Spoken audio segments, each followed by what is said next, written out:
All right, everybody, thank you for joining us. Again, Friday night, as always, it's good to be here. Uh, next to me, this over here, I got to get used to that. Mike, I know you have been working on like a cool little intro to match me and Sean there, and I want you to do it because your time is limited with us for the next few weeks with Sean coming back. So I want you to get out. I want you to say it. So let's hear it. Just Oh gosh, get into it. the fabulously, frenetically, frenzied, uh, everybody's favorite fat guy, Mike McMahon, penciler extraordinaire, artist of U.S. Assassin, Blazing Trails. That's me. Or has I'll steal from you. Or has the Pope calls me, hey, where's that fat guy? And I am the very attractive, the very sexy, the very distinguished, always narcissistic, but never vain, Joseph Michael Sonntag, or Joe M. Sonntag if you prefer, or as the Pope likes to call me, JMS. Welcome to the Ott and Stuff Show. Shout out to Sean, Ahrendt. We love you, we miss you, and we will see you soon. Tonight is going to be a really fun show. We've got TJ Sterling on, who has worked for Marvel, Darkhorse, Aspen Comics, which is cool as shit. I remember when that came out, I really wanted to work for that company, especially the late, great Michael Turner. Yes. Created that company. May he rest in peace. Fantastic artist, and he awesome characters there. And I'm glad to see it still going. So, without further ado, we're going to bring on our guest, TJ Sterling. What's up, brother? How you doing? Welcome to the show. Hey guys, pleasure to be on. Thank you so much for having me. Absolutely. Thank you for coming. Absolutely. Yeah. Thank you for joining us. That was a really great intro, by the way. I was sitting backstage and I was really impressed to have anything remotely that cool. So it's something that I started doing, and Sean copied me, and then when Mike came in to do the fill-in co-host duties, I know he's been coming up with something. So that was good, Mike. I was really impressed. I enjoyed it. Yeah, very much so. Very much. I'll have it perfected by my last show. There you go. Yeah, definitely. And so, does anybody know how to pronounce that name? Sofizo. You're supposed to message me, brother, so I could not butcher your name every single time, because you comment all the time, and I want to call you out and say thank you for supporting the show. But I know I'm just going to murder your name. But thank you for watching. Message me and tell me. Sofizo. Okay, that's how I'm getting from it. Sofizo. That's what I'm going to go with. So if that's correct, let's go with it. So Sofizo. Otherwise, you can blame me. Yeah, there you go. Thank you so much.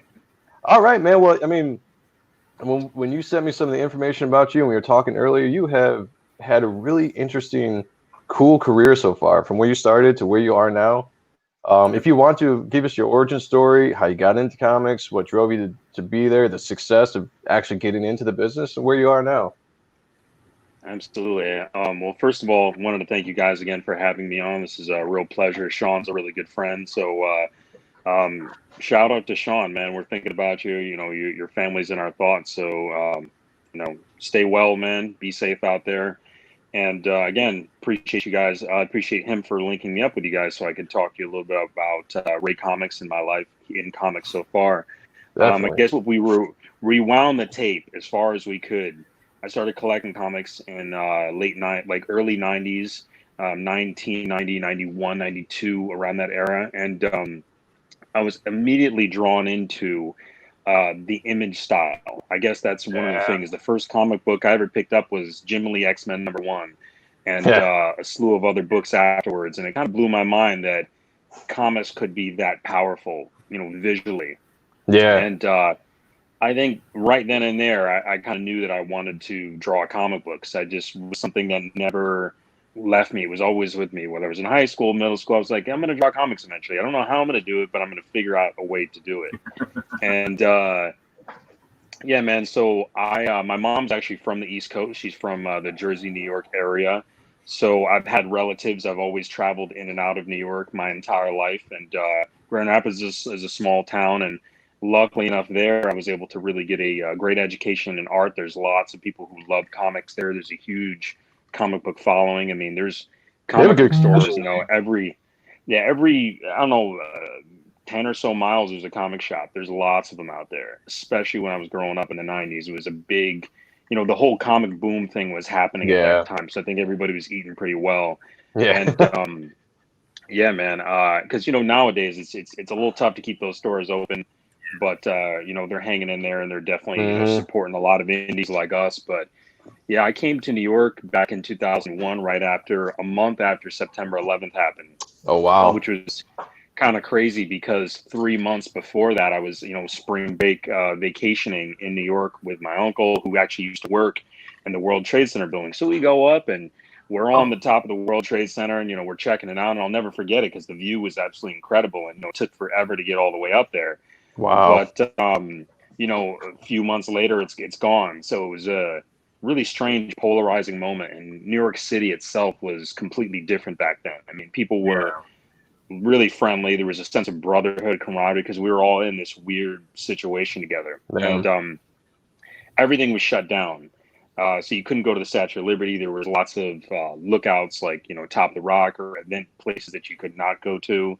So it was definitely a different energy at the time, 2001, 2002, around that area, around that time period. And then obviously the economy was a little bit weird because of 9/11. Yeah. But I was in college for art, and my whole thing was I really wanted to get an internship with the big companies. My whole thing was knowing that Marvel or DC, both of them, they're in New York, and I could get a internship of some kind. So majored in art, Bachelor of Fine Arts, illustration, focus on comics, and got lucky enough to, acquire an internship where I spent a year working with Marvel, just like a regular employee doing production stuff, dealing with freelancers. I mean, every once in a while you'd see Mark Millar or Klaus Janson or John B. Jr. Nice. just walking through the building casually, handing in physical pages, which is kind of interesting. And then, the whole the Disney, merger happened right around that time. I was there, so we picked up our offices on Fifth Avenue and moved all the way to 54th Street behind Times Square. And so cool because the interns that we were all working there ended up getting a lifetime supply of comics and graphic novels and omnibuses. It was insane. Nice. So I've got That's awesome. more comics than I know what to do with, which is pretty insane. But That's pretty cool. yeah, man. Fun fact: another really couple cool interns that are working in the business and doing some really awesome stuff. Like Elliot Rahal, who's done lots of stuff for Darkhorse.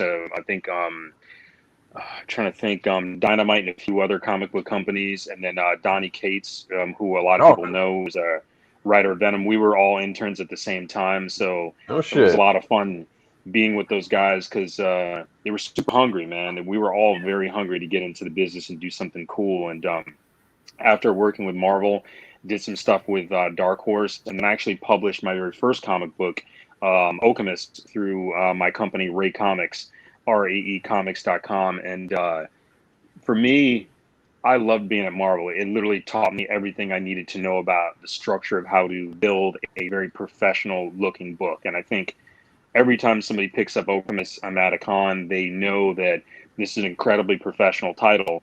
And then they ask me all the other stuff that I've worked on. And, I was lucky enough to befriend Michael Turner and a whole bunch of the Aspen guys That's awesome. during, the 2006, 2007 era when he was still around. And Yeah. I still have those relationships today, and they're really, really awesome guys. They actually worked on quite a few, like two of my first titles they worked on. One of the digital content creators at Aspen, was an anchor of mine on one of the books. Trying to think who else. I've got a couple Aspen people doing covers for my books right now too. So the relationships that are there, I love those guys. They're really awesome. And the recent Michael Turner tribute issue, I had a piece in there, which happened, I think, maybe about 2 years ago. Yeah. And but yeah, man, since then, like I said, it's a constant thing where we're just staying busy making lots of comics and, trying to bend the traditional like archetype of stories for comics. And, I guess that kind of brings where we're at today. I guess to drop one more big name before I let you guys ask me more questions. I'm currently doing layout and background work on a Batman Giant #5 for DC Comics. Really? And, got some That's buddies awesome. over there. Yeah. It's a foot in the door, man. Like I said, Hell for yeah. me, it's like you get interesting stories like J. Scott Campbell. His layout guy was Jim Lee for years. So it's like you think about how layouts really inspire a narrative on a story and how important they are in their backgrounds too. And it's like, again, it's a nice foot into consistent, steady flow of work if you really want it, Yeah, it's a good way to teach too, because I think that Rob Liefeld laid out a bunch of the books for his young artists when Extreme started, and it's right. Like good storytelling and everything because of layouts. It's a really good way to learn. Doing some background assistance. What's that like? Like what exactly? I mean, if you can talk a little bit about it, what exactly does that entail? Because I know you're not going to get that credit in the book. I don't think is so. I mean that's in this one. Yeah, that's you get paid, but you don't get the credit for it. Right. So, yep. I'd almost like the paycheck a little bit more, but I mean, the credit is the bragging rights. It's the proof. But the background stuff is fun because, again, layout is obviously just the visual narrative, how the page flows. Background's a little bit more tighter, so it's buildings, lighting, a little bit more of the fine-tuned details. I mean, I tend to do very clean layouts. I mean, I like to essentially almost draw the entire comic book, but the guy who is shadowing the layouts that I'm doing is Ryan Benjamin, a veteran who's been doing it 20 plus years. Nice. So doesn't technically need somebody like me, but right. He's just like, he likes my visual narrative style with my book Okemos, and he wanted to bring me onto the project, and I'm super grateful for it. Yeah, nice, dude. I love Benjamin's work. That dude's a fucking artist. So way back from Grifter back in the 90s, man. That's right. Grifter and what was it, Phantom Guard? That's right. Yeah, I love that stuff. Yeah, I'll check out his Twitch every once in a while when I get a chance just to watch him because I mean he's just so good. That's really cool, dude. He's a machine, man. Like, he can pump out so many incredible drawings at such a short period of time. It's really intense. It's always what I aspire to be able to do. Draw like him, be able to produce like him, and have that same name in the business one day. It's intimidating when you see how prolific they are with like their output. But he was he was Jim's protege, right? Correct. And Jim, when he wants to turn the art gear on, that guy can just pump. Quality stuff. So I mean, he had the best teacher. Yeah, that's some good, definitely good teachers. Real quick, hello JoJo. Thank you for checking out the show as always. We appreciate it. JoJo. And hey, JoJo. So Fizo said correct, and then it said Grafenkos. Grafenkos? Did I get that right? I'm horrible at names. If I did. So Fizo Grafenkos. Fizo Grafenkos. Grafenkos. Okay, I'm gonna try to remember like that. A cool superhero in a movie. That's right. So speaking of Ray Comics, how long have you been doing that for? Ray Comics has been in business since 2015. We've been consistently coming out with a new comic book every year. I do. Oh. Disappeared. Hello, a second. It's torrential rainstorm here, so the reception's been spotty from the beginning. But yeah, man, Ray Comics is an interesting business. There was just certain stories that I always felt like I wanted to tell. I wanted to, really kind of, again, shift the superhero genre a little bit. I mean, I'm a huge fan of, Eastern, mythology. Well, Eastern comic books and manga. Like, I'm a huge fan of anime as well. So kind of splicing some elements from the 90s with like Kamen Rider and the Guyver and Berserk and Dragon Ball Z. Yeah, so those things were in my head at the same time American comics were. So like they're literally competing for a space in my brain. Like the type of characters I really wanted to create were kind of a mesh of those two things. So so cool. Thank you, man. Appreciate that. Yeah, so I was just gonna it looks. Oh, sorry. I was just gonna say, like, you have a very awesome, like you said, professional look. Like, you can definitely tell you knew how to put a good looking book together, good quality. I mean, the colors look great. The characters look really cool. the whole thing with the Guyver, that was a big influence on my character as well. You know, I loved that character growing up. So, but yeah, I mean, I when I started checking out your art when you were coming on and getting to learn a little bit more about you, I really dug a lot of the stuff that I saw, and I love your character designs. And like I said, the overall just appeal, the visual appeal, obviously, because that's important. Being a comic book is really nice, and your website is really nicely put together too. Thank you, man. I really appreciate you, like, diving in like that. And honestly, this was the story that I always wanted to tell. I mean, I had the idea and the inception for Okemos back when I was in high school. And, I always loved, like, to me, like, old, like the whole knight thing. When I think of, like, Berserk, and I think of these stories of, like, these old knights with swords and armor. And I always loved the concept of being able to shift into armor and be battle ready at a moment's notice. Like, I always loved the concept of what that was. So taking some of that inspiration of those elements, I created this series called Okemos. And Okemos is a sci-fi martial art action tale about a young guy that has a latent superhuman ability that could potentially save a broken world. And he's actually being pursued by 4 biomechanical warriors who are the villains of the story, from this broken world, trying to extract this ability from within this, young kid's genetic code, if you will say. Nice. And as they get closer to him, he actually starts to evolve and change and adapt in kind of a unsuspecting way. And if I say any more, I might ruin the story. So that's usually when I ask you to, buy an issue or grab one. Right, yeah. We've got deals on prints or whatever we say at cons and all that good stuff.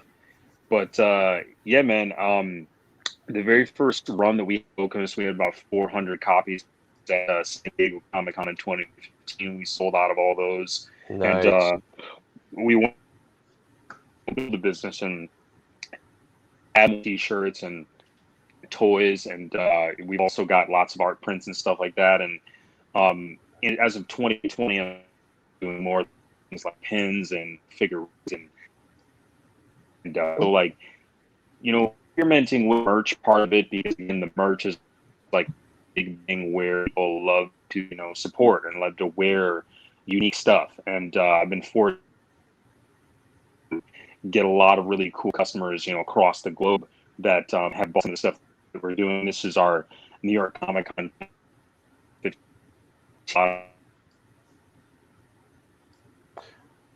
Yeah, this must be raining really hard at where you're at.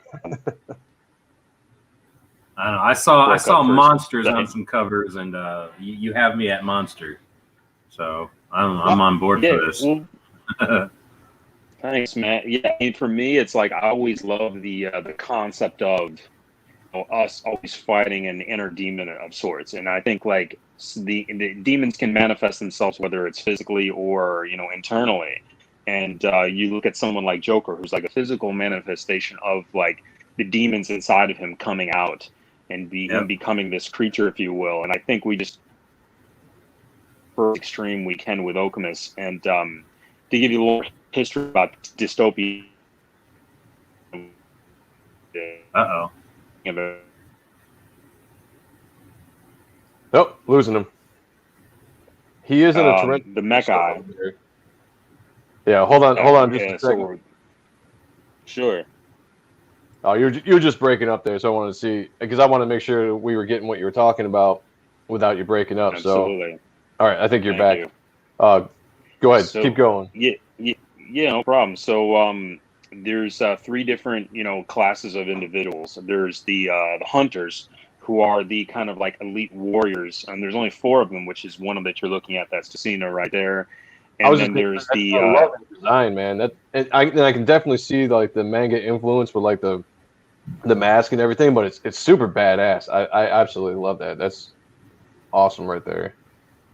She's a fan favorite character that we're eventually she's gonna be getting her own spinoff series, which is something that's being developed behind the scenes post the final issues of Okemos. Classes. So there's the hunters, which is Tessina,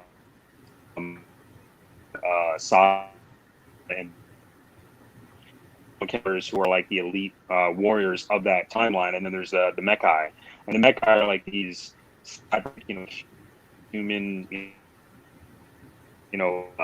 hybrid, if you will, they have.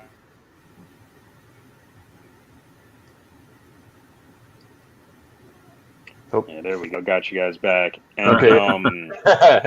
yeah. As soon as I see the wheel spinning, I stop talking and wait. Yeah, there you go. There you go. But yeah, man, I really wanted to see what the response was going to be with the book and with the characters and the IP. And so far, it's been really great. It's been actually pushing me to stay more independent over the years, and dabble in more pro big two work from time to time. Right. But I get a lot of fulfillment and reward from being at these cons and meeting these people and pitching the story, as well as getting people involved with the universe. And it's been a lot of fun, man. It's been a lot of fun doing this for the past 5 years, and there's lots of really cool stuff on the way that I'm looking forward to coming up that I can't really talk about. But I will say that we do have another 4 or 5 titles that are currently in the works right now. Something that I learned from just being at one of the big companies is that typically when they do sign a big artist to do a project, they'll have that artist maybe do 2, 3, 4, 5, 6 issues prior to them even announcing anything. So if the book does do really, really well, they can continue to put those issues out, and they don't have to wait on the artist. And because artists are late all the time. It's just how we are, Yep. Yep. I don't know what you're talking about. So, yeah, man, same thing that we apply at Ray Comics. We do a whole bunch of stuff behind the scenes, and then, we drop them, as after one issue finishes, and we're experimenting more with the graphic novel market to see what that looks like, because there are some creators that do have single issues of the first one, and then they have collected everything else.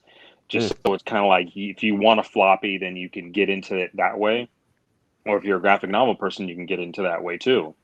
So plenty of different strategies, and I think we're just kind of at a point where we're just hitting our stride. We're doing some really great stuff, and we have lots of repeat customers and big fan bases across the country and now throughout the world. So it's pretty cool, and awesome. We're very grateful.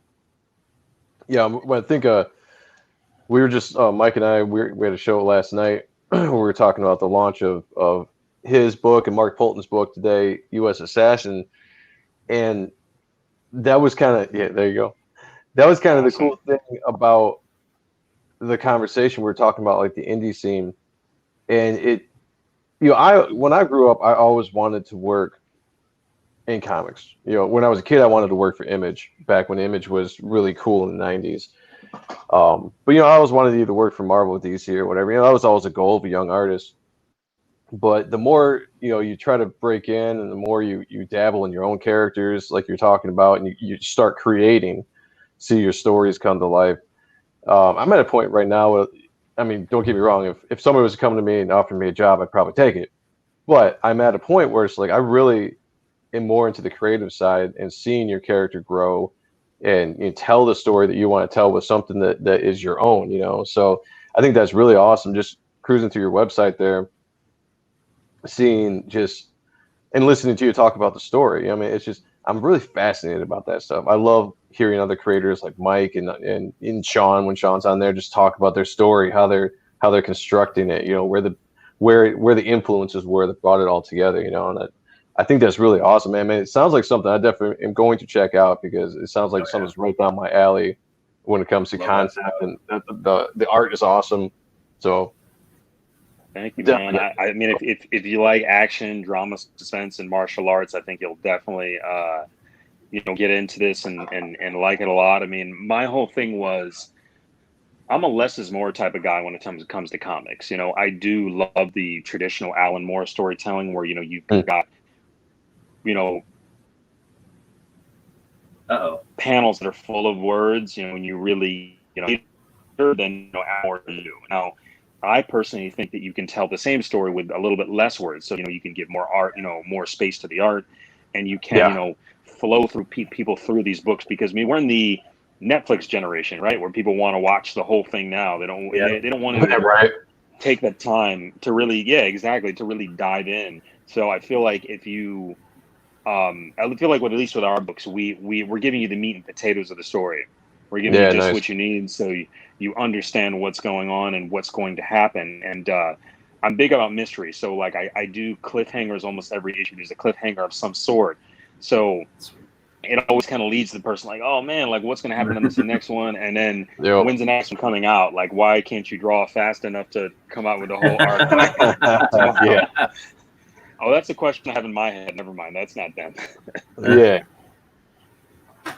So they would buy 20,000 copies of each issue. They'd happen faster. Yeah. I'm telling you, man. Like it's you're absolutely right, bro. Like Joe, the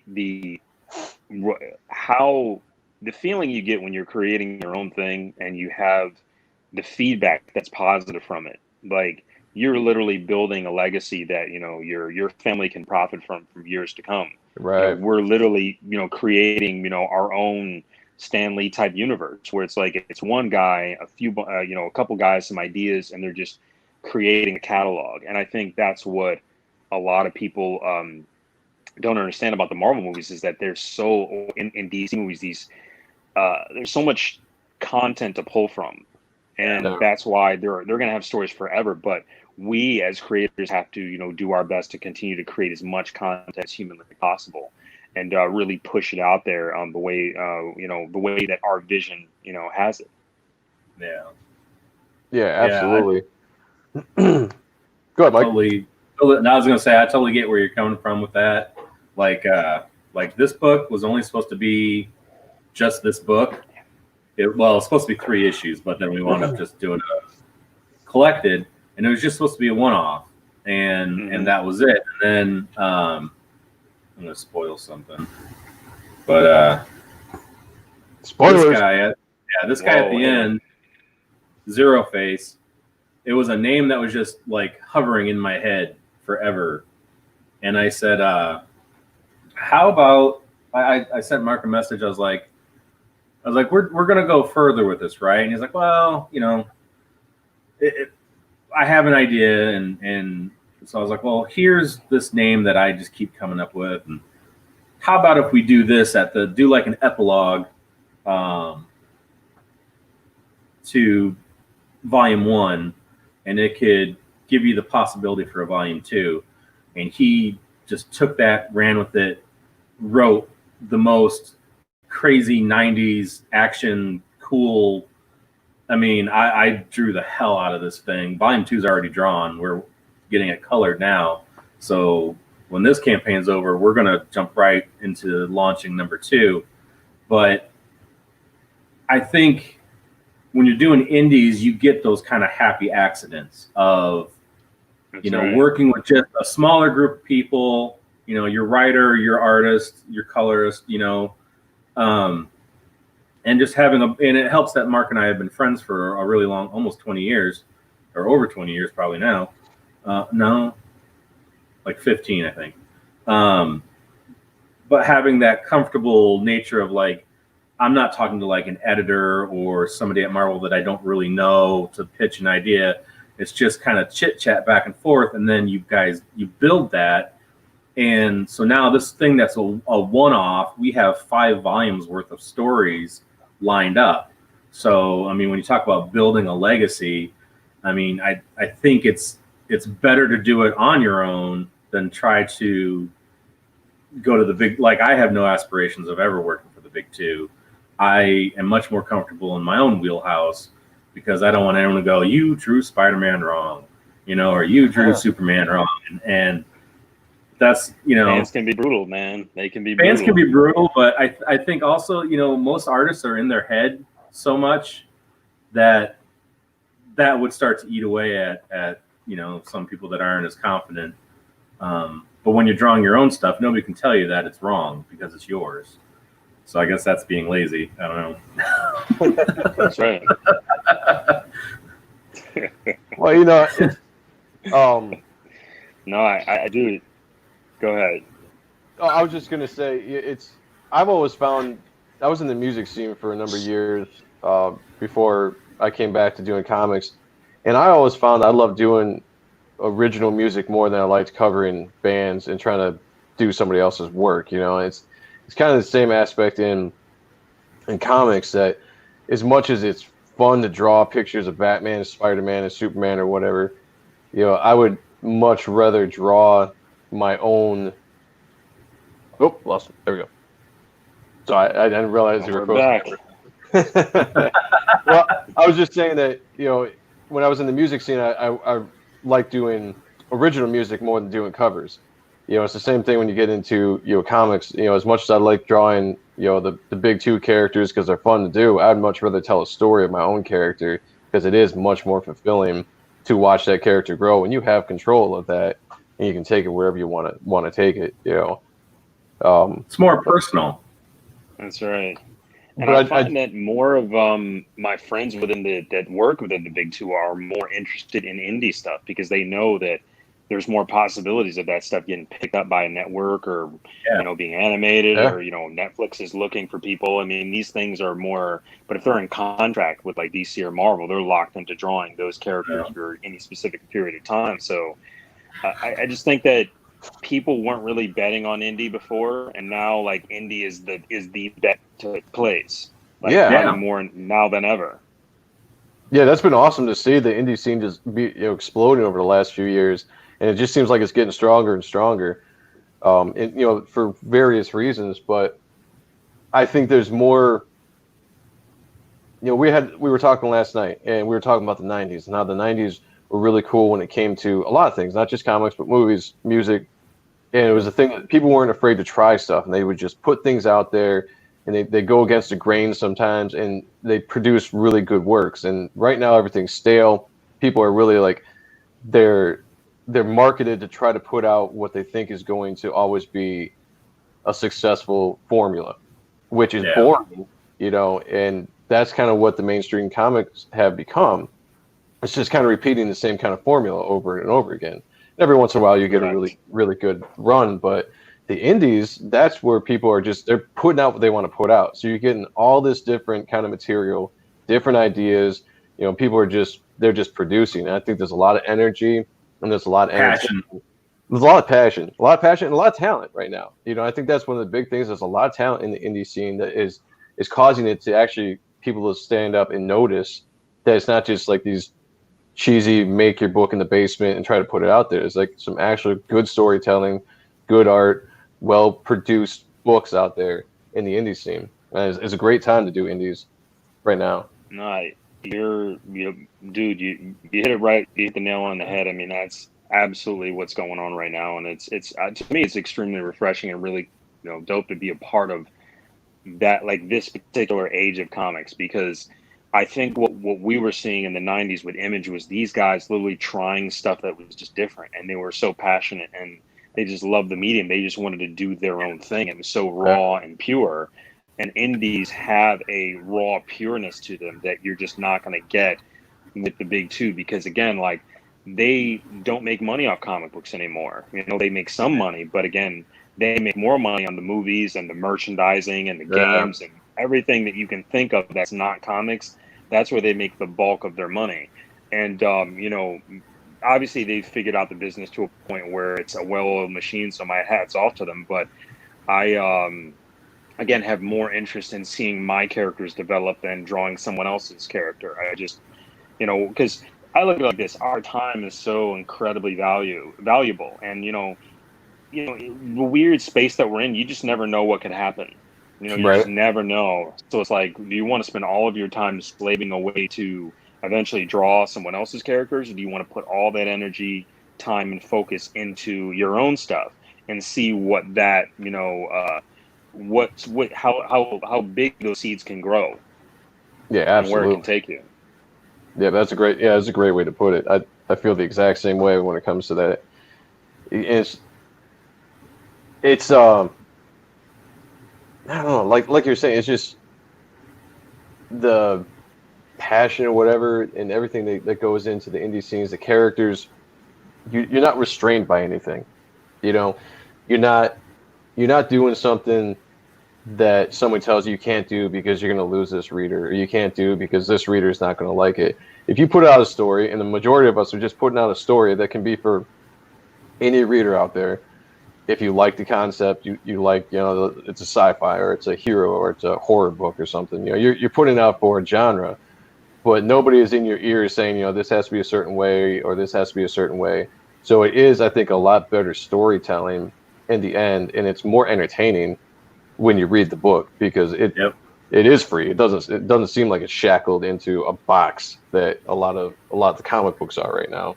Yeah, like back in the day, they had the comics code, and I know it's supposed to be gone, but I'd be hard pressed to believe it because I mean, you don't get the kind of crazy stuff that they did in the '90s.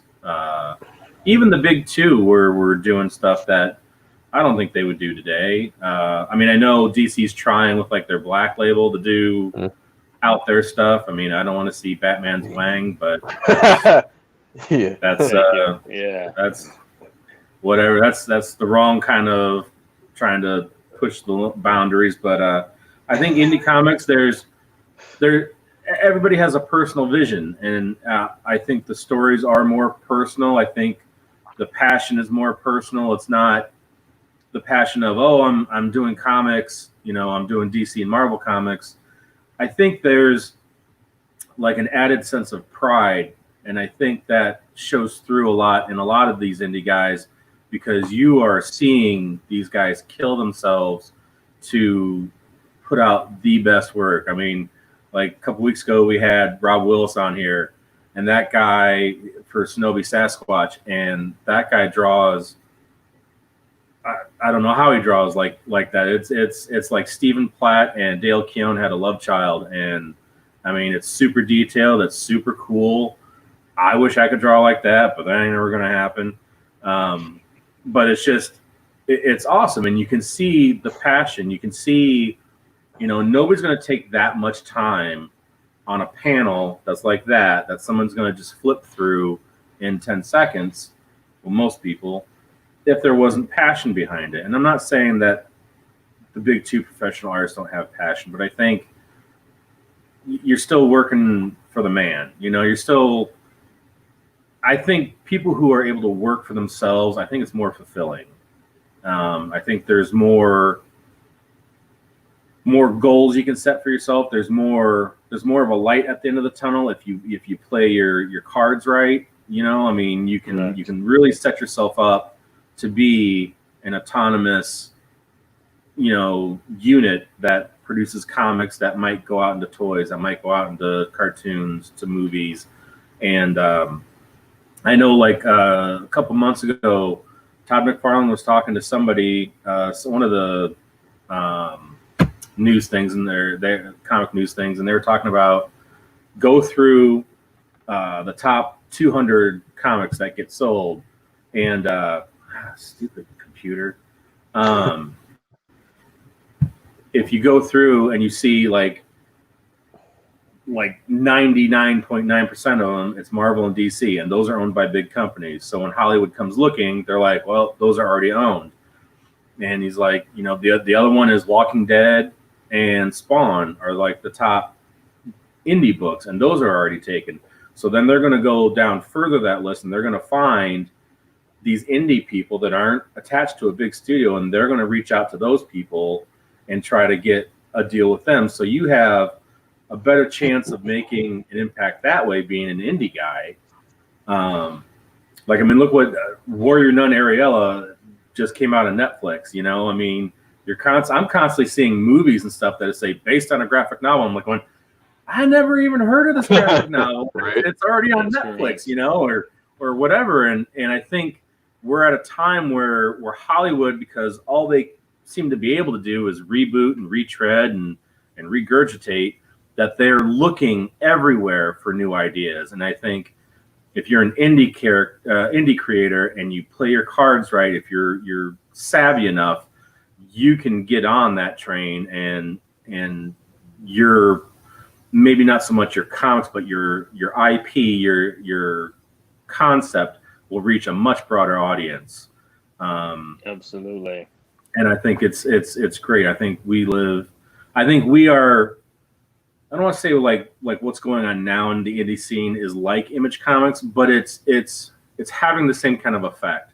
Like Image Correct. kind of broke that glass ceiling of you can do it on your own, you can make a lot of money doing it, and you can control everything. And I think now we're seeing that again as part of its life raft. Like if we want to survive and we want to still have comics out there, we're gonna have to do it on our own, and we're gonna have to figure out new ways to do it. Kickstarter, Indiegogo, whatever. And I think that's I think we're kind of an evolution of what those guys started with that. I think you're seeing that. I think the rest of the world's kind of getting on board, like with the Hollywood idea of them finding independent IPs and stuff like that. So I'm going to shut up now. No, that's gold, man, and I'm glad you shared that because, the interesting thing that I found at certain cons, you do have, executives that are walking around that work for big companies that are looking for talent. Now, a lot of times they don't announce themselves until they think they've seen something cool or after the conversation's over. But I mean, for example, I was exhibiting at San Diego Comic-Con 2 years ago in Artist Alley, and I meet, Jordan Peele's secretary who's looking for content. I met several people who work for Warner Brothers that were just, bigwigs that were looking for content. And, you meet people who are, owners of shops from various different parts of the country and the world, and they want to get books to bring back to their shop. So there's so many people that are hungry and they know where to look, and they are looking in Artist Alley for, new stuff, new ideas. Yeah. And we are, and like I said, this Netflix streaming generation is, a thing where people want new content all the time.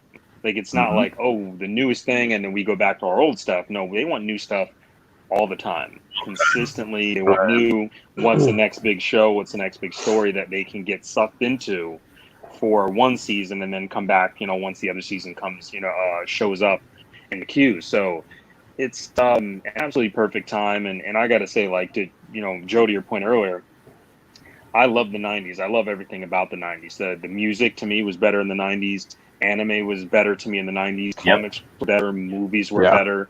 Everything, you name it, it was probably better in the 90s.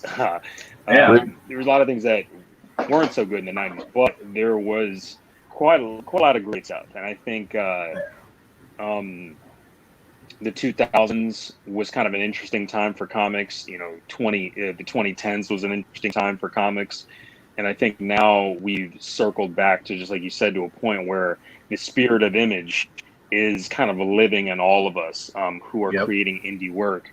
And the beautiful part about it is that there's so much room for everybody. So if I was at a con in Baltimore and I was sitting next to a guy, I shared a space with a guy who sold comics about Satan.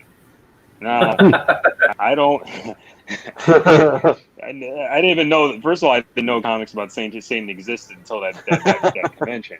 But one of the nicest guys you ever met, and he had like a solid fan base of people who just like that sort of thing. Yep. Right.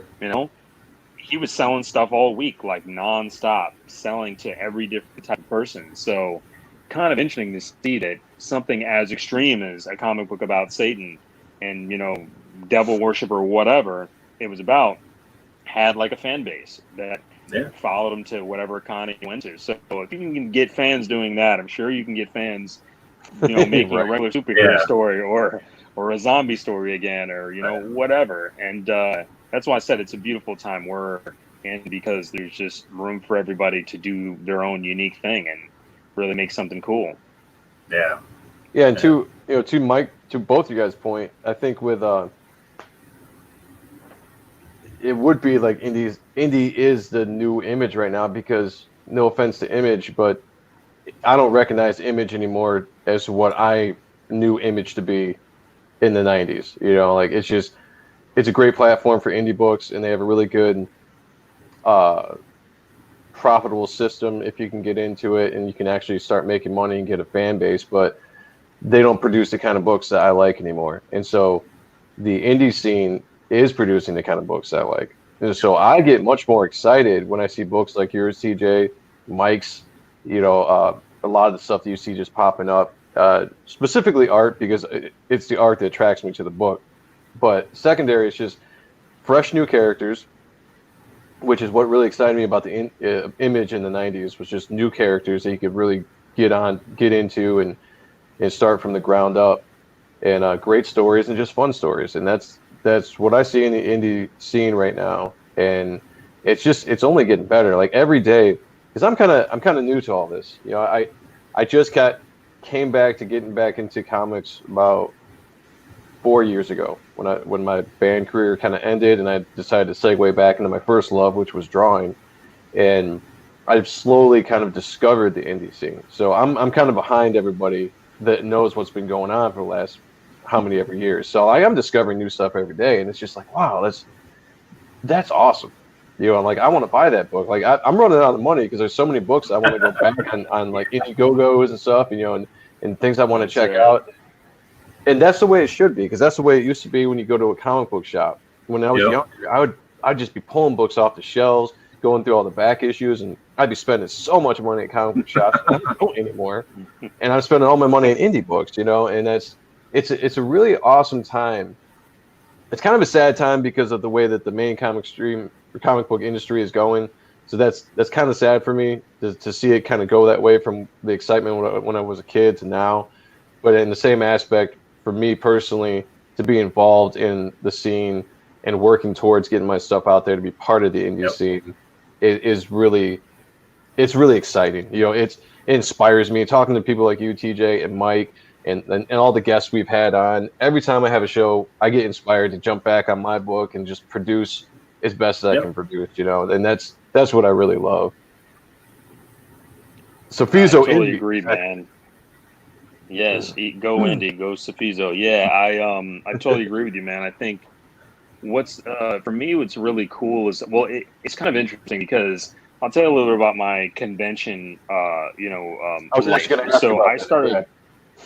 Yeah, so I started going to conventions back in 2005, and my very first con I ever went to was San Diego Comic-Con, because I've got family in California. And this was back in the day when you could buy the ticket the same day, and it was only like $50, which is a far cry from a $300 ticket that will, you know, for the entire weekend now, and you got to go through a badge. It's like you know, getting onto an airplane or something. But you could literally walk into Comic-Con back then, and it was more fan based at the time. Like people. It was still pure, because I mean, when they talk about comics, comic conventions that started back in the 70s, you know, 80s, 90s, these were creators and were fans of the book that showed up, and that was it. Those two groups of people.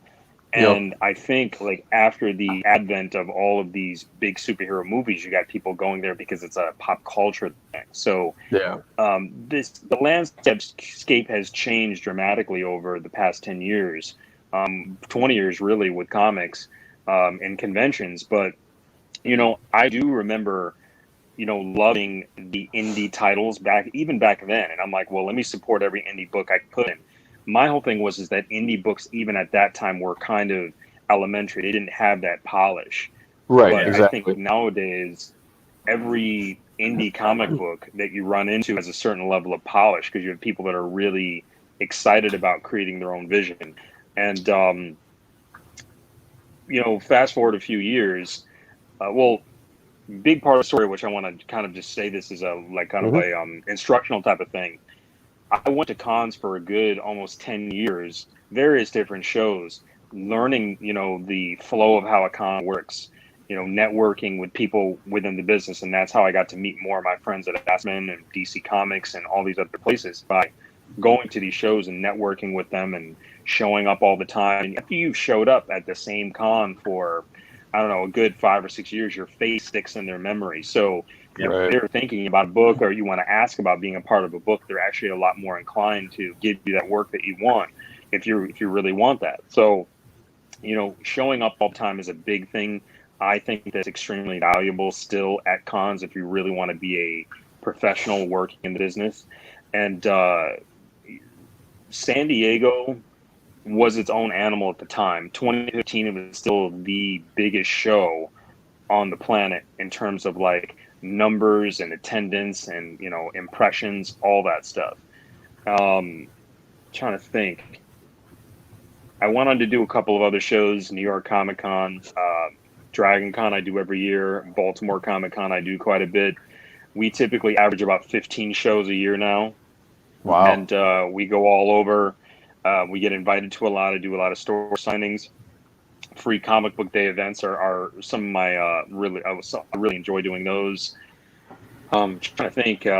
Convention scene's interesting because the bigger the con you go to, the more you have to worry and be concerned about what the fans are there for. So San Diego Comic-Con Artist Alley is kind of strategically placed on the same wall as Hall H. Now, if you know anything about Hall H, which I'm sure you guys do, they're premiering movies and TV shows. It's extremely loud all the time. So you're literally having to talk over, you know, the insane amount of noise. And also, it's right next to the Funko booth. So as cool as it is to see all these exclusive Funko booth, you have these lines that go all the way out the door for people waiting for them, which usually block the entrance to Artist Alley booths. So this was kind of a concern that I started to have after years of doing that show and seeing that the Artist Alley was continuing to be marginalized a little bit. And I love the San Diego staff. I really have appreciative of them for, you know, bringing me on and bringing me back every year since 2015. But I find personally that smaller shows are the way for you to actually make like a lot more money. Even, how do I say this, like a show like Motor City Comic Con, which is in, you know, just on the outside of Detroit. Nope. Actually, a very, very lucrative show because, you know, it's not huge, but it's enough where people come and they stay all weekend, and it's an event that a lot of people want to do because there's not much going on out there. Another one, there's another show that I did. I'm trying to remember. There's a show that I do in Harlem every year, the Schaumburg Black Comic Fest, which is a small con that's literally, it's not even a convention building. It's literally like a museum or a library, if you will. And I make a ridiculous amount of money in there because it's a small show. People know what they're there for, and they're there to spend money and to support artists. And those are the types of events I try to look for more than anything, because New York Comic Con is amazing. We still do a lot of really good numbers at New York, but you know, you have to be extremely aggressive, and it's a very, very tough sell and tough to be on for 4 days straight. For, you know, 10 hours, like standing on your feet. Like, it's a lot of work. So get your nap, eat your Wheaties, whatever you have to do, Red Bull. That show will kick your ass, man. Like, and what's crazy to me too is that con cred is like a big thing. Like, it's a legitimate thing that a lot of people get. I mean, some people get pneumonia some people get mono after going to a con.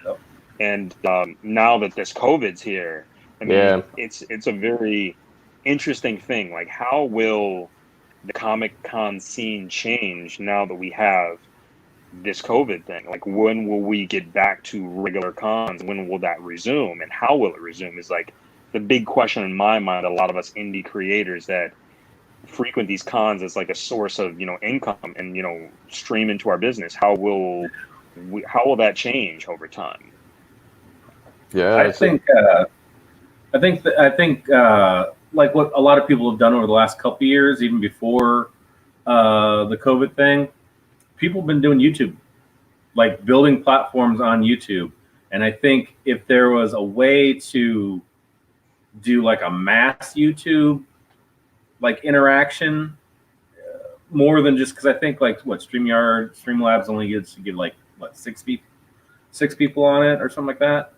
Yeah. I think they just did an upgrade where you can actually get up to maybe 8 on now or something like that. I have to look again, but yeah, there's a limited amount.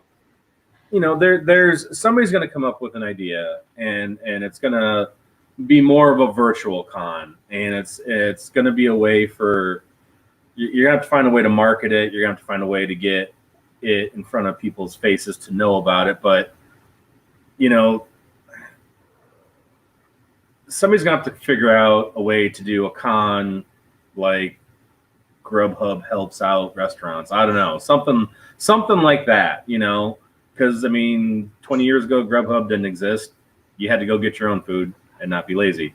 But I think something like that, some innovation has to come along in the next couple years, especially if this COVID thing's not going anywhere, and it's going to make it harder and harder for people to be safe in big crowds.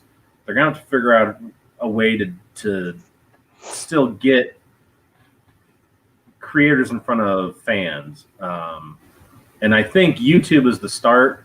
I think maybe a new platform needs to be created that can be more of a mass outlet. That's just what goes on in my brain, but there's a lot of empty space up there. So the only thing, you know, I mean, that's not a bad idea. The only thing that would suck about that is what I really like about conventions is the physical interaction and then the sketches. You know, yeah.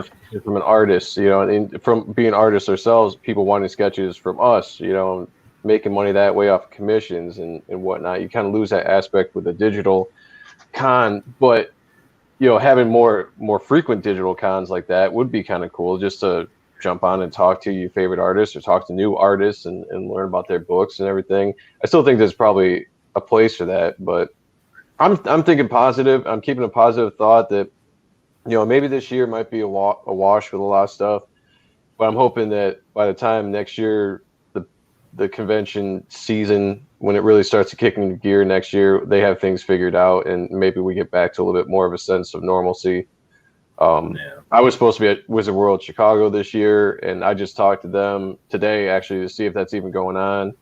And as of right now, it still is, but the closer it gets, I'll make a final decision on it. So in the back of my mind, I think that's probably going to get canceled with the rise in some cases and stuff. So I'm not too hopeful that that's actually going to happen. But next year, you know, hopefully positive thinking that next year we can get back to a little bit more normal life, just in general, but definitely in the comic scene, because the interaction, talking to people physically, telling them about your story, doing art for them, I think it's so important to growing that fan base. You know, like I would hate to lose that.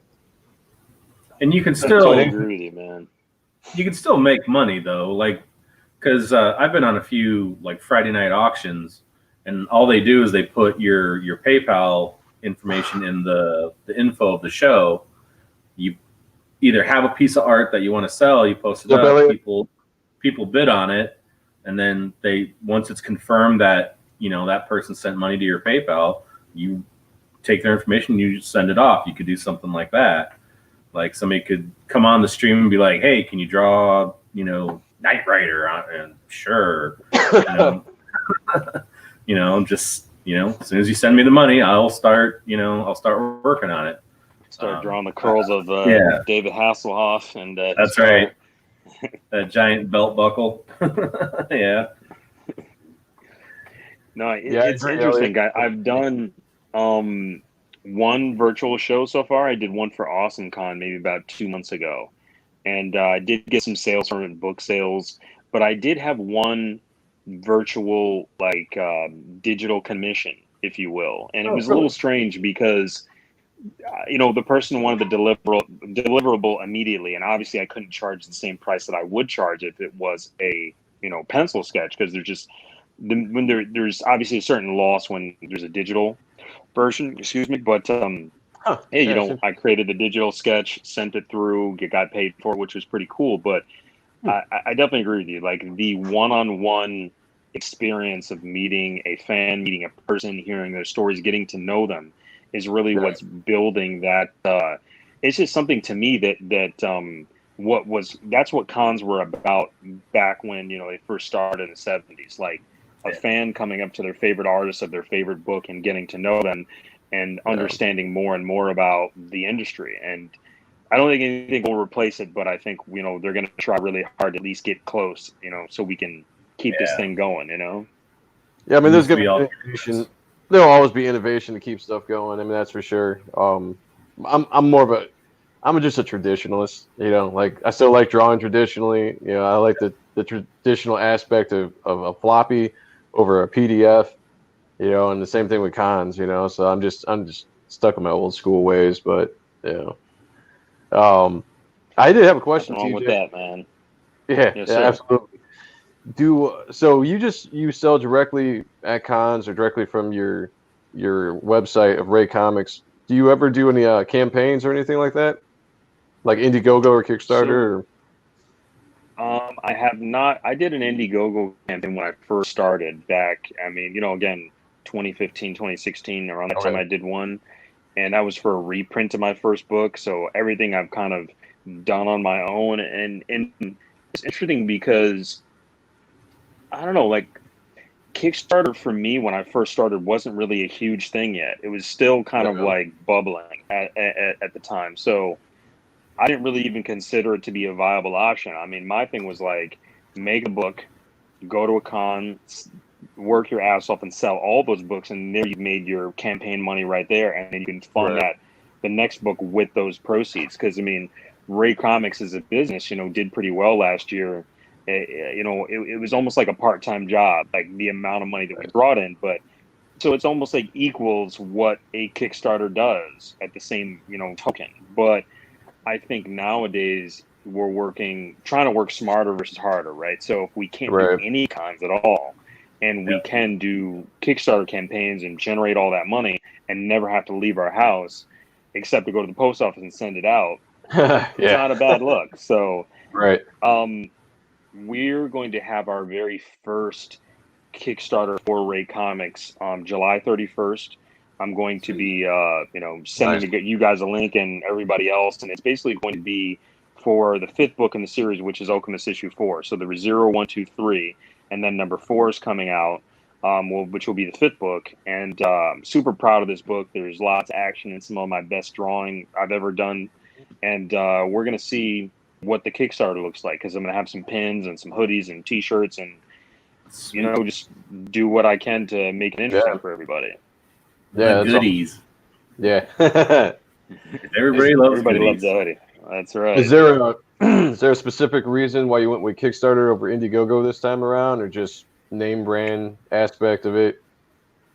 Per my research, I feel like a lot of people who have been successful on Kickstarter have always kind of preached the same thing, that Kickstarter is like a all or nothing type of thing. So like there's a certain level of seriousness to you putting this campaign out. And my thing was like, you make money, and you should keep it if you already put in the work to raise that money, which is Right. obviously the Indiegogo platform. But I think I want to try Kickstarter. I think I've had a lot of colleagues that have done really, really well on it, and I'm feeling pretty confident that the moment I step in there, we have to hit the algorithm by getting as much of those numbers within the first 3 days and banging that out, and then just trying to hit a stride afterwards.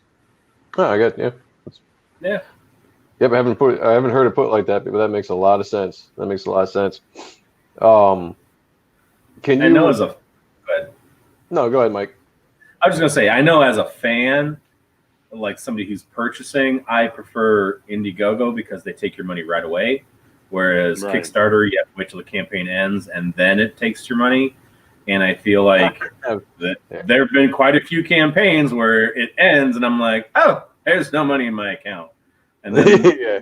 and then it does it like every 3 days, tries to take it out and doesn't give you like a whole week to get to like the next payday.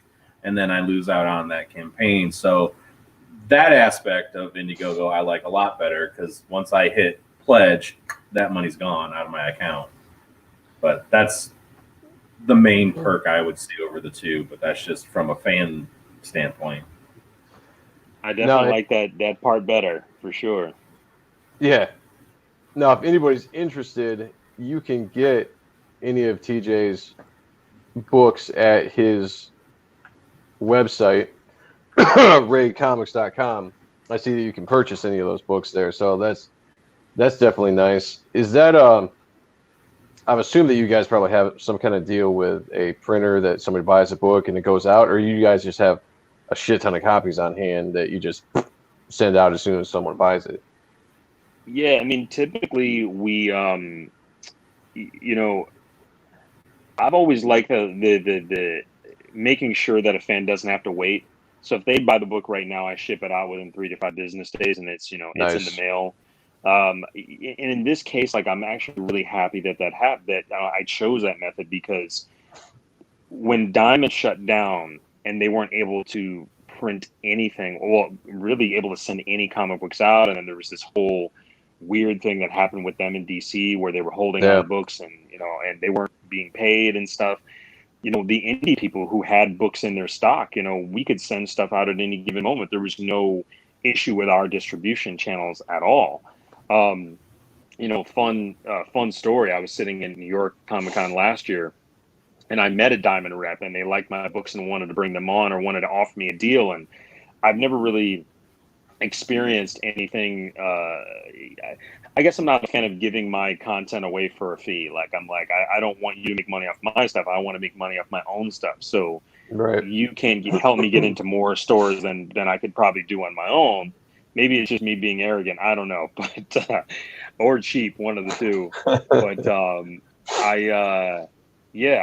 I chose to just keep a good stock of them. So Nice. people have the option to buy a print or digital copy on my site. Again, everything comes signed too when it's directly from me. So instead of you getting it from a distributor, when it wouldn't be signed, you get everything signed directly from the artist. So there's just lots of perks of just having your own stock. That's awesome. And I absolutely love this cover. This is you, right? You drew this? This is actually Reno Masad. It was a good friend of mine. Oh, okay. He painted this by hand and then colored it with Really? Photoshop. That's correct. So paintings 11 by 17. There's airbrush in there. It's a really beautiful piece because we wanted to show the how do I say this? The stage. Uh-oh. Oh, Ring of Death. So we basically wanted to show the stages of the main character, like some of the stuff that he's gone through or he's about to go through in subsequent issues. So I love this cover. I mean, all the interior pages are by me. The first couple of issues I did all the covers, and then I actually kind of just gave that responsibility to just different artists because I wanted to obviously put more time onto the writing and the drawing part, but also just give other artist opportunities for cover work. So yeah, man, because those first four at the top, those are all me. Okay, gotcha. You can't see like that. I said, I just bought issue 0. Oh, awesome. Thank you, man. Appreciate that. I was actually going to do that, but I figured all my credit card information was going to pop up right here live, and I was like, yeah, I better not. I'll wait. Do it off screen. Yeah, I was doing it off screen. But yeah, man, it's a fun book. I mean, again, what we have coming up issue-wise, what you're looking at right now is a cover of issue 1. Tessina's on that cover. Tessina's kind of like our Wonder Woman, if you will. She starts out as a villain and part of the problem in the Okama series, but eventually becomes a good guy and gets her own story that's kind of like a sci-fi action buddy cop comedy, if you will. So different type of genre, different type of story. I have a whole nother art team doing it besides myself. We are working on behind the scenes the kind of the backstory of Kale's parents. Kale's the main character of Okamus, which is, again, he's the main character, and his parents, who he doesn't know, who are not part of his life. We're going to be doing a story on them and how they came to be in the desolate future environment that they live in. So that's Okamus Dark History. That's another book that we've got coming out next year or two. Well, I'd say next year and a half. And we've got 3 other titles that are behind the scenes that are being worked on right now that we haven't finished script forms yet, but they are being written. So those I can't talk about as much because I'm in production 100%.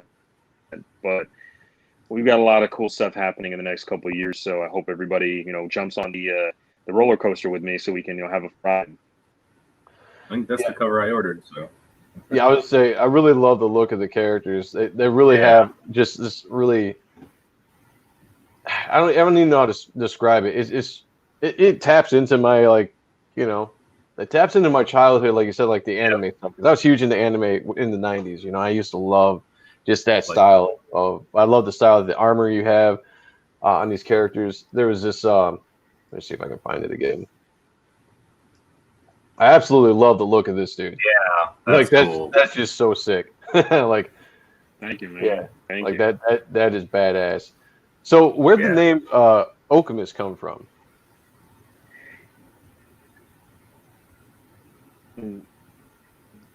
With the whole wanting to create a comic outside of the spectrum of the normal, every comic book is typically named after a character or a group, and that's cool. But I wanted to do something different and make the name of the comic be about a place and a person. So this is actually a mythical city complex that is kind of shrouded in mystery, and it's where all the characters originate from. So it's like, if you think about Mount Olympus, you've never seen a picture of it, but the characters know that it's there. They know it exists, and they're trying to find it, or they're kind of searching for it. It has a similar type of feeling. And being from Michigan, there's a town in Michigan called Okemos, which is named after a Native American chief. I've got some Native American heritage, and being from Michigan, I wanted to kind of pay homage to, you know, my roots and where I'm from. So everybody from Michigan knows, like, oh, hey, this Okemos, it's not Okemos, but it's Okemos, and there's a little bit of a different feeling to it. So like there's awesome. So that's where the name comes from. It's you know, it's some interesting elements in there. Yeah, I didn't even think about that. I have heard of that city. I live in Michigan. I've been around the Kalamazoo area for the last 15 or so years, but which is only like 45 minutes from Grand Rapids. But yeah, that's awesome, man. I like that concept because that makes a lot of sense. It's kind of cool to have a book where it's the title of something and you have all the characters that exist underneath that title. Because usually it's just, you know, the title of the main character is the name of the book, and there's a more personal meaning behind it. Yeah, you know, with my book, you know, the title of my book is called Reaper Destroyer, but that's technically the character's name, but it's not like the name. You know what I'm saying? Like no one just goes around saying it's the Reaper Destroyer. What's he doing here? You know, it's not like that. Yeah. But you know, it's kind of that concept where that's the title of the book, and I have all these characters that exist under that. You know, so I like that concept. You know, that's really cool.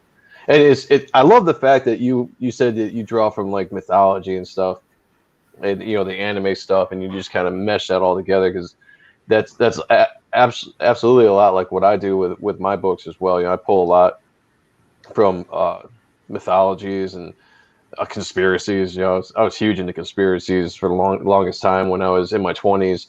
So there's a lot of conspiracy stuff in my book. There's things that are based off mythology, based on, you know, I was raised as a Christian, so there's a lot of religious undertones and religious conspiracies I put. I mean, I just, you know, I tried to pull in a lot of things I thought was kind of unique to the comic book world, and then put it into one sci-fi dark hero story, you know, and I think it's gonna be pretty cool when it comes out. But it's when you were explaining kind of your ideas with Okemos, I was like, man, it's like I know I'm gonna like that book, because that's like right down the kind of stuff that I like. So I'm definitely gonna have to get a copy of that and start reading it for sure.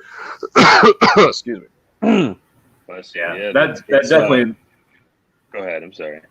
No, I was gonna say it definitely. I was born in the '70s and raised through the '80s and the '90s. I'm just kidding. No way.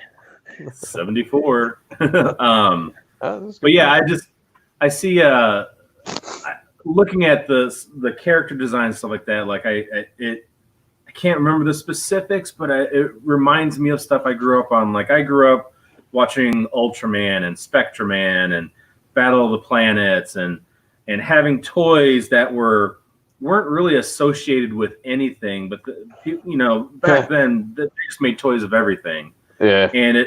And sometimes you get like these knockoff toys, but they look, I mean, there's just something about those characters on that cover that just nice. Yeah, see, there you go. Got another sale. Hell yeah. Awesome. But there's just something about it that like it rings into me to my childhood, like I don't know if other people do it, but I look at that and I go, to me, I know where you're coming from, or where I know where you came from with those designs and stuff like that. It may be totally wrong, but to me, that's what kind of reels me in, is kind of like, oh, All right, we're All right. going on a ride. Let's do this. So I'm excited to get that issue and then get the ones after that as long as the boss allows. But we got to run it by them first, right? It just Right. makes no sense. that way I don't have to go. Appreciate What that, are man. all of these iTunes charges Yes. on our credit card? I don't know. What is that? I didn't know anything about iTunes. I've never even heard of it before. iTunes. That's Come on, funny. we use Google Play. Let's. Exactly. Yeah, it's But I was gonna say Oh, that you guys, I'm sorry, what? no, go ahead. We're on to talk Oh about. no, I heard there was some. Yeah, no worries. I heard some breaking up, but yeah, I was gonna say that it sounds like we're all kind of from the same area. I mean, obviously, grew up in Grand Rapids, here, outside of Kalamazoo area, and yeah, I mean, we all like the same thing around the same time, which is kind of cool because I think all the stuff that you mentioned, that's pretty much everything that I watched. I mean, growing up, those things were the coolest things to me. It's like, somebody who transformed into really cool armor and then fights these, insane creatures. Like, it was always the coolest part to me because what's the probability of you having bulletproof skin?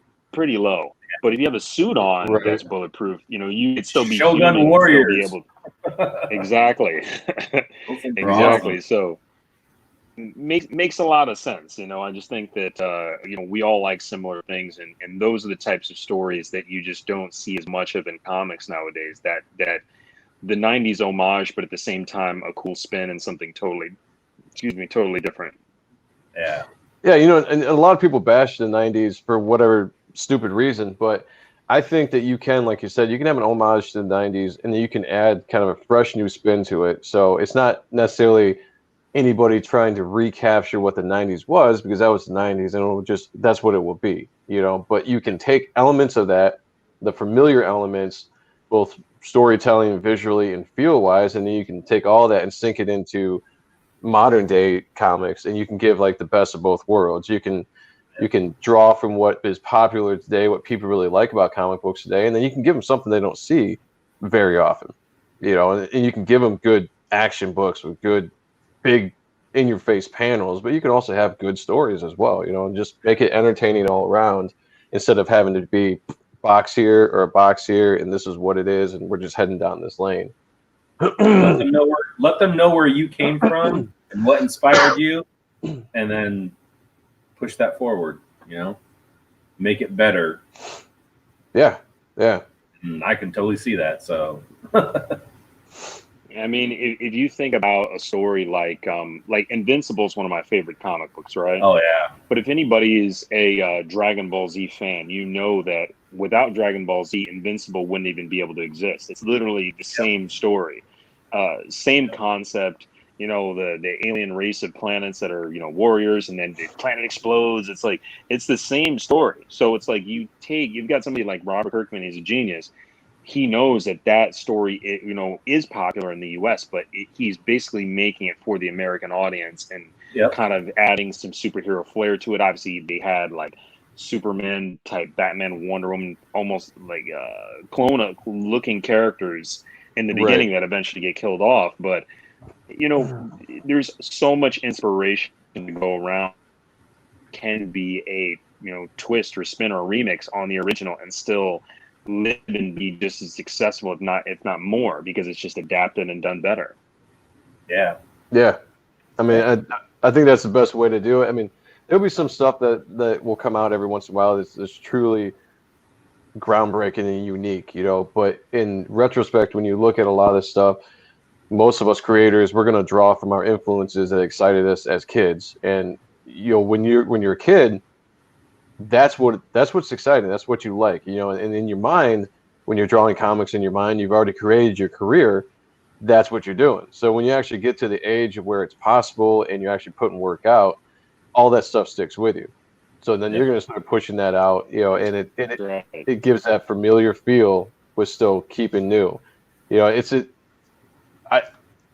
funny because being in the indie scene in comics and being in the indie scene in music, there's a lot of similarities there. Whereas as a band, same thing. Your sound is a familiar, or is a drawing of all your influences. 5 guys, 4 guys, how many ever in a band, and all those influences come out, and it creates your style. But there's a familiar feel to it. So a lot of people that would love our music, they'd be like, man, you guys sound just like Pantera. Or, man, you guys sound just like Lamb of God. Or, man, you guys sound just like this band or this band or that band. But it's like, well, that's all the influences coming out. It's giving you something that's fresh, but at the same time, giving you that familiar feeling that draws you in and wants to make you a part of it. And it's the same thing with comics. Whether it's art or storytelling or character design, you give that familiar feeling, but you give them something fresh and new to be excited about, and people will come and buy it, because I think that's a winning formula, honestly. Yeah. Yeah, it's very easy to take something. More. Yeah. Very easy to take something. Like when I started having kids, they got all hooked on Ben 10, and I started watching it with them. I was like, wow, this is a really cool show. The first iteration of Ben 10 I really liked. And I was talking to, I'm friends with Phil Hester, and I was talking to him about, I was like, it would be awesome to create something like that and do something like that for my kids. And he's like, it's Dial H for Hero. It's already been done. They're just kind of twisting it and rehashing it. And I'm like, holy crap, you're right. It is Dial H for Hero, And it's just one of those things that, like, sometimes you don't realize it, but I mean, there is everything has been done under the sun, but it's through your personal vision, the filter of your personal vision, and what you feel is a great story is what makes it different. And I think everybody has a story to tell. I think everybody has a vision that they want shared. And I mean, you've been doing it for years, so I mean, kudos to you. Yeah, you have. A lot of us just starting all over again. So yeah. Yeah, we're playing catch up. Well, that's the thing. You guys got stories in your head from years before. So I mean, as soon as they touch the paper, the richness is going to be there. And I think that's what a lot of us don't pull ideas just out of the sky. Like, we already had them kind of gestating, and now it's just the execution part that you're seeing. So, to be honest, I'm never content, never satisfied with what I do have. I'm always like, how can I create more content in a year, produce more? How can I push myself to the next level? Because, to a point, be at a point where oh, lost him. Like, so accounts overdrawn because all these are like non-dedicated twins continue to come at such a high level that we can walk away from whatever other work we're doing and we can completely be in comics. Hold up real quick. We'll catch back up to your stream, and I want you to just back up just a little bit because we were missing some of what you were saying, but I want to make sure that we cover that. Guys, just got you back. Yeah. Yeah. If you could back up just a little bit and continue what you were saying, I think you were making a really great point, and I don't want anybody to miss it that's watching it. So if you pick a spot and just start over again. Sure. No problem. I was basically saying that, even if you're just starting out, you're reading comics, trust your judgment, trust your gut, because the stories that you have in your head have been gestating for a period of time. It's pretty rare that you have somebody that just thinks of a really awesome idea and pulls it out of the sky. It's 9 times out of 10 already been there. So trust those ideas for sure. And, when you do touch the page and you actually execute that product, it's going to have that legacy feel. It's going to feel like there's more story to it because, you're literally planting that seed and it's already got a lot of details in it. So that was what I was saying before. And I was saying that, again, now is the perfect time. If you want to create something, absolutely go for it. Don't doubt yourself. Just do it, man. And enjoy, have fun. Comics are about fun. So just have fun out there. That's great advice. And that's a great point, because that's all I've been doing since I finally decided. It took me a while, but when I finally decided and made the final decision that I'm gonna work on my book, I'm gonna do this, I'm gonna put it out there. Once I did that, and once I kind of brought in my creative team, I started meshing with my writer, and really started hashing out what my story was, because I had story, plot, all that kind of stuff. I don't consider myself a writer so to speak, when it comes to pacing of the book, development of characters, like all these kind of things.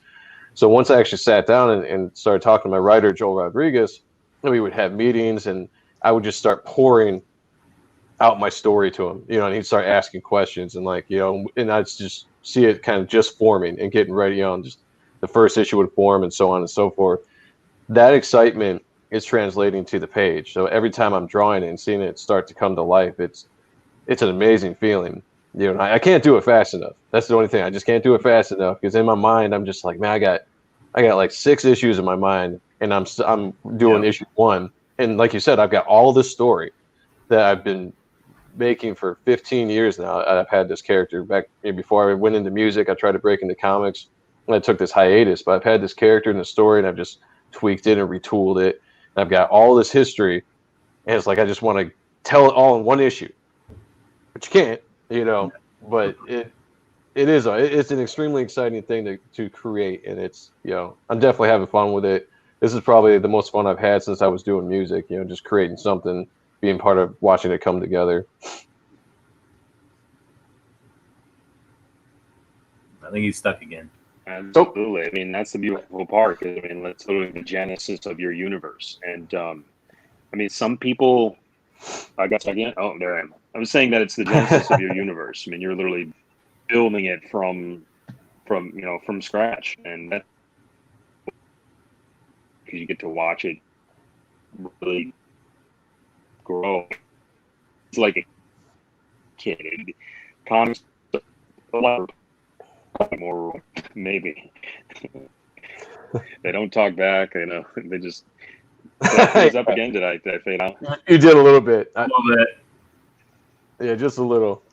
But I got what you're saying about the comics. Gotcha. But yeah, being like kids, but they don't talk back like that. That's right. That's right.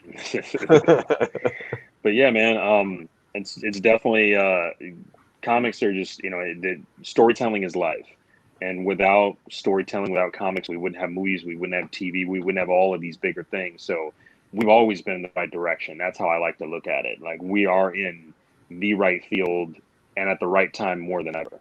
Yeah. Yep. Absolutely.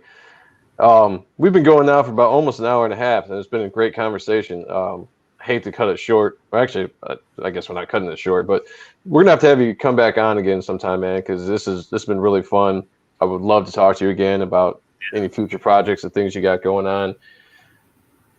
Before we get out of here, TJ, is there anything that you want to plug?